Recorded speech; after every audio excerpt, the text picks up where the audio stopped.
Hi, it's Anthony from CarPlayLife.com, and in this video I'll be checking out a new Android 10 AI box from Exploter. This AI box is the ApplePie Max. It's the brand's fourth version of its ApplePie series of AI boxes. It is a plug-and-play Android 10 AI box for existing factory CarPlay systems and aftermarket stereos. They enable you to run Android apps such as video streaming apps like Netflix and YouTube on your CarPlay display. In the box you get a paper instruction manual. There is the dongle itself, and there is a rather generous 5cm long USB-C to USB-A power cable and a USB-A to C adapter for modern CarPlay USB-C ports. Looking over the dongle, it uses the same casing as the KyeBriq AI Box that I reviewed in an earlier video on this channel. At first glance, this model looks to feature only one USB-C port on its casing, but underneath there is a button that you slide out to open the side casing of the dongle to reveal the TF and SIM card slots for local storage and connecting to the internet.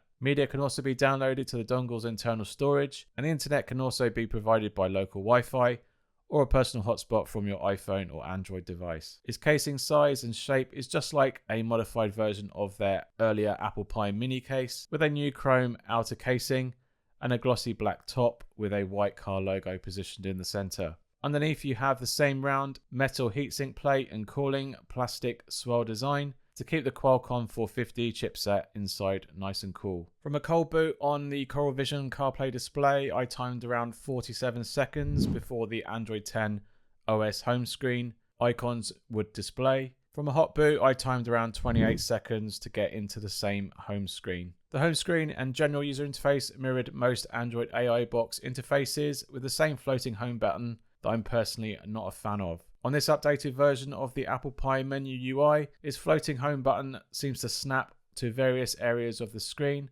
and I wasn't able to place it just anywhere, which I found to be a little frustrating. The usual suite of default apps come pre-installed on the dongle, including the streaming apps, YouTube, Netflix, Disney Plus, and HBO Max, and there are other key pre-installed apps such as Spotify, Waze, and YouTube Music. The usual Google suite of Maps, Chrome, and Google Play Store is also present here, ready to be used once you've logged into your own Google account. Over in the Settings app, you can customize your experience further and set up your Bluetooth and internet connection. Unless you have a SIM card installed, both are required to get the best out of this Android AI box. Your options are to either connect the dongle to a mobile personal hotspot or connect it to a local Wi-Fi or MiFi hotspot. Connecting via an inserted SIM, a personal hotspot from my phone, and connecting to my home Wi-Fi were all easy to connect to for the first time. Once connected, as long as you have the turn Wi-Fi on automatically option enabled,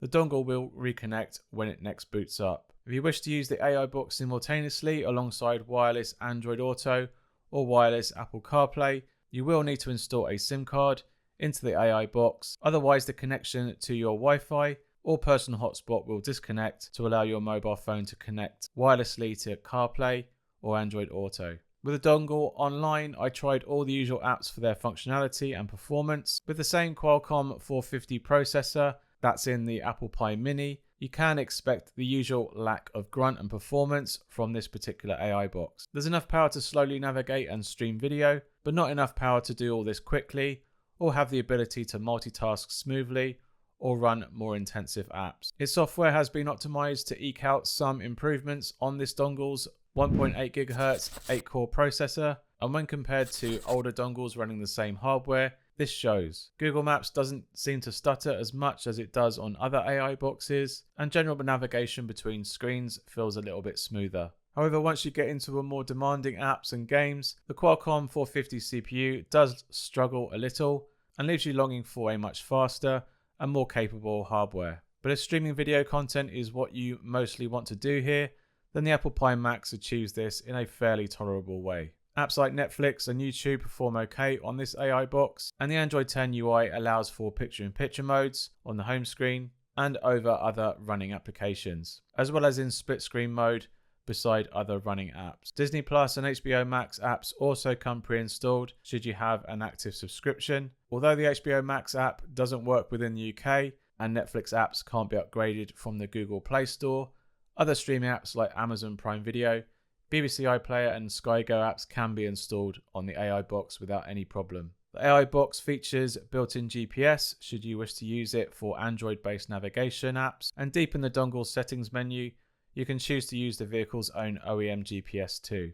You will need a decent internet connection though to get the most out of these Android apps on this dongle. If you wish to use the AI box for wireless CarPlay or Android Auto, the pre-installed Z-Link app allows you to connect your mobile wirelessly to the AI box. The version 5 of Z-Link brings a few options to improve the sharpness of the wireless stream to your display, and also you can float a Z-Link option button over other running apps for fast switching, whilst background connection and driver position toggles round up the app's more standard features. After the initial Bluetooth pairing, the connection to wireless CarPlay took around 13 seconds, whilst Android Auto took around about 12 seconds to connect. So for a bigger picture, add these times to both the initial boot up of the system and the dongle's startup time, and you'll end up with around 60 seconds from cold boot into wireless CarPlay and wireless Android Auto. Once in either car platform, the experience is much the same as you'd expect with any other wireless adapter. However, on my Coral Vision display, the Android Auto interface was very small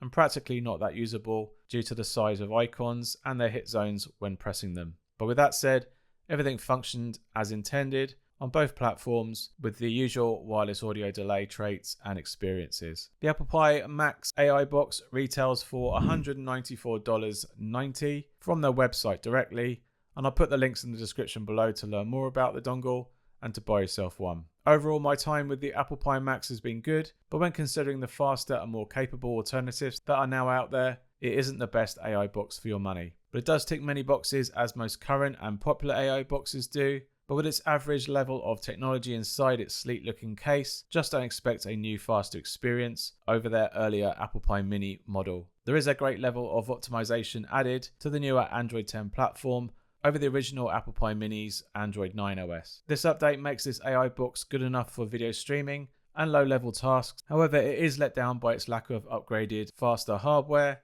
and I just couldn't get along with its floating button user interface. Like the KyeBriq AI Box, I also lost audio at times in the media player, as well as in games, and although the ApplePie Max managed to display my high bitrate video local video file better than the KyeBriq did, whilst running the same hardware, it still left me wanting an AI box that generally performs a little faster and better overall. Alright, thanks for watching, and I hope you found some value in this video. If you have, please hit that like button and let me know in the comments below if you have any questions about the ApplePie Max from Exploter. You can check out all my other Android AI box reviews up in the top left playlist window. Hit that subscribe button and bell to catch all my future content, and I'll see you on the next one.